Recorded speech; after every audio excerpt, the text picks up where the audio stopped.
ഗാന്ധിജിയുടെ ആശയങ്ങളെ സ്മരിച്ചുകൊണ്ടാണ് തേജലക്ഷ്മിയുടെ വാക്കുകൾ അവസാനിക്കുന്നത്. കോഴിക്കോട് കൊക്കല്ലൂർ GHSലെ 7ാം ക്ലാസ് വിദ്യാർത്ഥിയാണ് തേജലക്ഷ്മി. നമസ്കാരം. ഇന്ന് ഒക്ടോബർ 2 ഗാന്ധി ജയന്തി. ഇന്ത്യയുടെ ചരിത്രത്തിൽ ഏറ്റവും കൂടുതൽ സ്വാധീനം ചെലുത്തിയ വ്യക്തിത്വമാണ് ഗാന്ധിജി.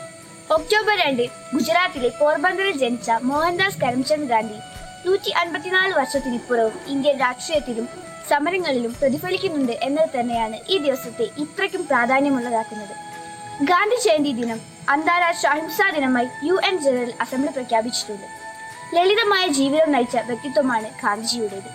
സുഭാഷ് ചന്ദ്രബോസ് ആണ് ഗാന്ധിയെ രാഷ്ട്രപിതാവ് എന്ന പദവിയിലേക്ക് ഉയർത്തിയത്. രവീന്ദ്രനാഥ ടാഗോർ അദ്ദേഹത്തെ ആദ്യമായി മഹാത്മാ എന്ന് വിളിച്ചു. സമത്വം, സമാധാനം, ഐക്യം, സാഹോദര്യം എന്നിവ പ്രചരിപ്പിക്കാൻ ഗാന്ധി നിരന്തരം ശ്രമിച്ചു. ഗാന്ധി ഇന്ത്യയുടെ ചരിത്രത്തിൽ കൊണ്ടുവന്നിട്ടുള്ള മാറ്റങ്ങൾ വലുതാണ്. ഈ ഗാന്ധി ജയന്തി ദിനത്തിൽ അദ്ദേഹത്തെ സ്മരിക്കുകയും അദ്ദേഹം ഉയർത്തിയ ആദർശങ്ങളെ നെഞ്ചോട് ചേർക്കുകയും ചെയ്തുകൊണ്ട് ഞാൻ എന്റെ വാക്കുകൾ നിർത്തുന്നു. ജയ് ഹിന്ദ്. എന്റെ ബാപ്പുജി കുഞ്ഞുങ്ങളുടെ പ്രസംഗം നിങ്ങൾക്കായി അവതരിപ്പിക്കുന്നത് കേരള വിഷൻ നവകേരള പ്ലാൻ വെറും 199 രൂപയ്ക്ക്.